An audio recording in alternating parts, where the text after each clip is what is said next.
موقف لگا تھا القدس لنا کے نام سے کہ قدس ہمارا ہے، اور وہاں پر فلسطین سے 1000 سے زیادہ لوگ آئے تھے. کہاں آئے تھے فلسطینی؟ 40 کے واک میں 1000 سے زیادہ لوگ. کہتے ہیں ناصبی ہیں. ناصبی امام حسین کی زیارت پہ آتے ہیں، زواروں کی خدمت کرنے آتے ہیں.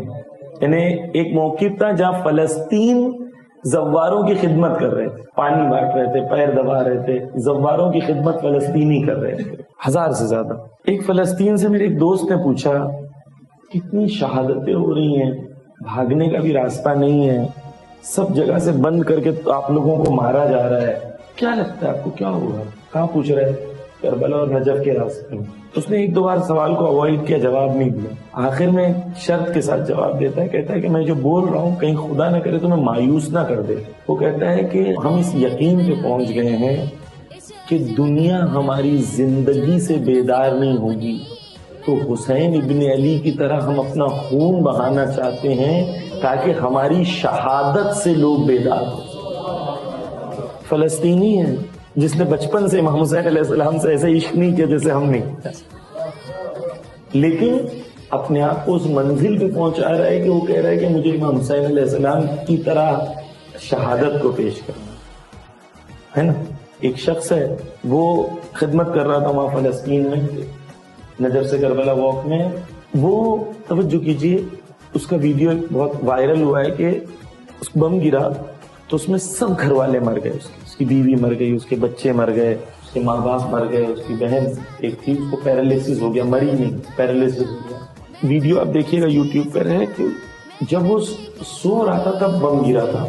گھر میں آپ نے دیکھا ہوگا کہ چھوٹی بچیاں رہتی ہیں باپ کے سینے پہ سوتی ہیں، تو باپ کی آغوش میں سوئی تھی بچی، اور جب بم گرا تو 3 دن تک وہ اپنی بچی کو اس طریقے سے آغوش میں لے کے زندہ.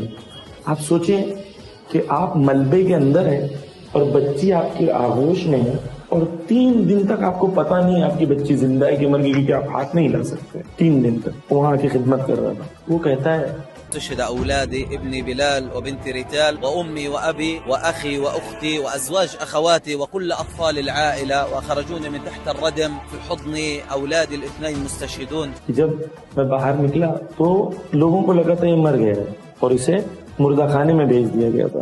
آخری لمحے پہ جو وہاں شخص کھڑا تھا اس نے اچانک دیکھا کہ اس کے ہاتھ میں یا اس کے بدن میں تھوڑی سی حرکت ہے، تو اس کو لگا یہ زندہ ہے. تو پھر لایا گیا تو پتہ چلا زندہ اور ابھی تک زندہ ہے. وہ کہتا ہے میری بہن کے علاج کے لیے جب ہم لوگ ایجپٹ کے بارڈر پر لے گئے تو ایجپٹ والوں نے ہم سے کہا کہ اتنے $1000 دو گے تو ہم تمہیں جانے دیں گے، رشوت دو گے تو جانے دیں گے. پھر کہہ رہا ہے میں اس ملک میں گیا، وہاں اتنا پیسہ مانگا گیا، اتنے.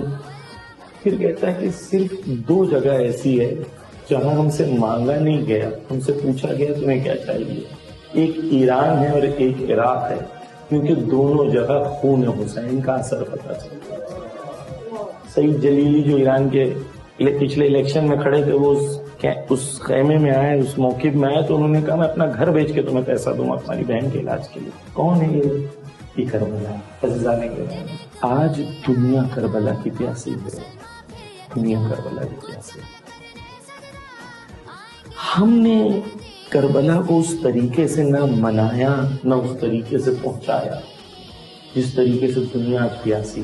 دیکھیں 2 آپ کے سامنے منظر نظر آتے ہیں. ایک حج جہاں پہ کروڑوں لوگ آئے، لاکھوں لوگ آئے.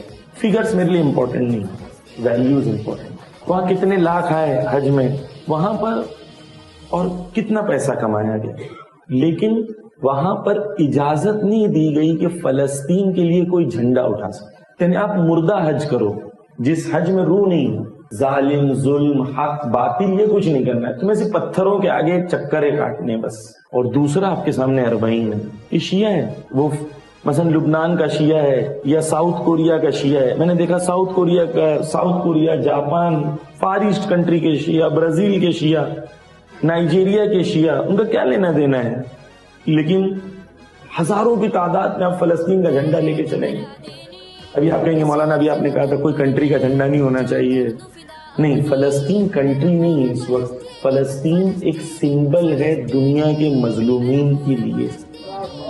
اور جب آپ وہ جھنڈا اٹھاتے ہیں تو آپ کسی ملک کو سپورٹ نہیں کر رہے ہیں، آپ یہ کہتے ہیں حسین ابن علی کے پیغام کے مطابق میں مظلوموں کے ساتھ ہوں، ظالمین کے مخالف ہوں.